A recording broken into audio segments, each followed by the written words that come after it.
大家好，我係香港浸會大學中醫藥學院臨床助理教授林培恩。今日想同大家分享一個話題：中醫點樣喺現代癌症診療中發揮全方位嘅作用。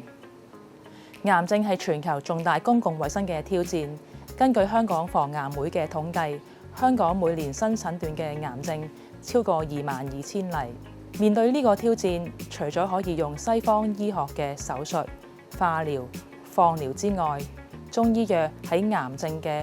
預防、治療、控制病情同埋改善生活質量方面都有獨特而且經得起科學驗證嘅優勢。今日我同大家詳細介紹。首先，我哋從中醫嘅角度去認識癌症。喺中醫古代文獻入面，癌症係被稱為癌、瘤、精假、結塊等等。中醫認為癌症嘅發生係因為身體嘅臟腑氣血虛損為本質，多種病理性產物如痰濕、瘀毒互結為標，慢慢逐漸積聚成為腫塊嘅結果。呢度所講嘅痰濕係人體臟腑功能異常、水液代謝障礙所產生嘅病理性物質，而瘀係指淤血，係血液運行障礙所產生嘅病理性物質。當然，唔同嘅癌症具體嘅病因亦都唔同，但從中醫宏觀角度嚟睇，當一個人嘅臟腑正氣不足，痰濕瘀毒互結，身體便容易形成腫塊。中醫認為正氣存內邪不可干，就係講如果一個人嘅身體正氣充足，即係抗病能力夠強，就算受到一啲致病因素影響，例如惡劣嘅生活環境，或者係接觸到致病嘅病菌，我哋亦都唔容易患病。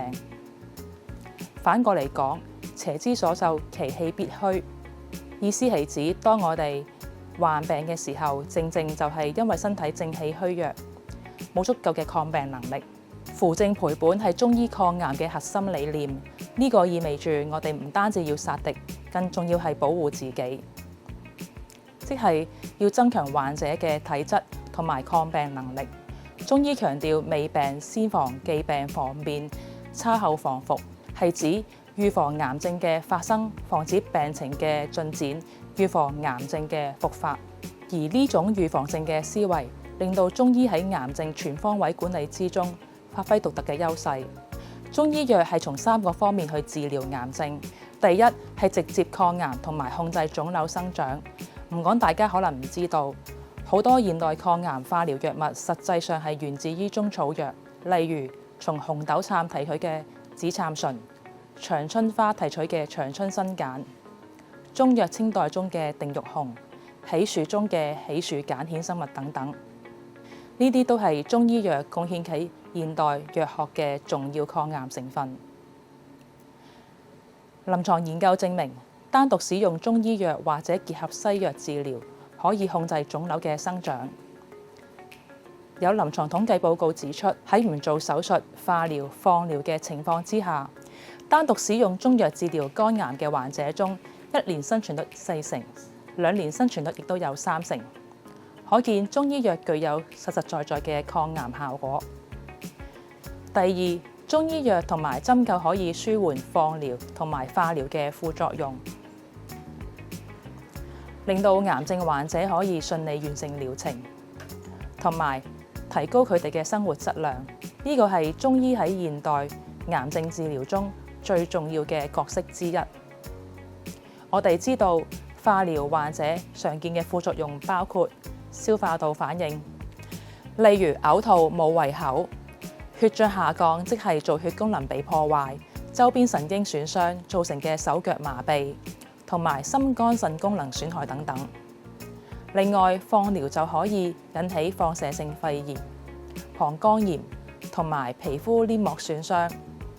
呢啲都好影響到癌症患者嘅生活質量。中醫藥喺呢方面有確切嘅臨床證據。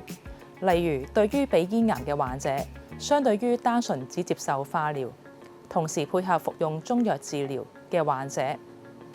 無論喺放療療程嘅完成率、臨床治癒率同埋減輕毒副作用方面都明顯優勝於只接受放療嘅組別。另外，中藥預防同埋治療化療腎毒性嘅有效率亦高達90%，而治療化療所引致嘅急性腎損傷，臨床回價率亦都有80%以上。第三，中醫藥可以全面改善癌症患者嘅生活質量，呢個往往被忽視，但係至關重要。研究指出，高達90%嘅癌症患者會經歷癌因性疲勞，呢啲疲勞係無法通過休息完全改善嘅。另外，癌症患者亦都可能伴隨疼痛同埋睡眠障礙、情緒焦慮或憂鬱等等嘅情緒問題。中醫藥透過整體調理同埋扶正固本，有效改善呢啲症狀，提升生活質素，減少身心創傷。總結嚟講，中醫藥喺癌症嘅預防、治療同復康每個環節都發揮着關鍵嘅作用。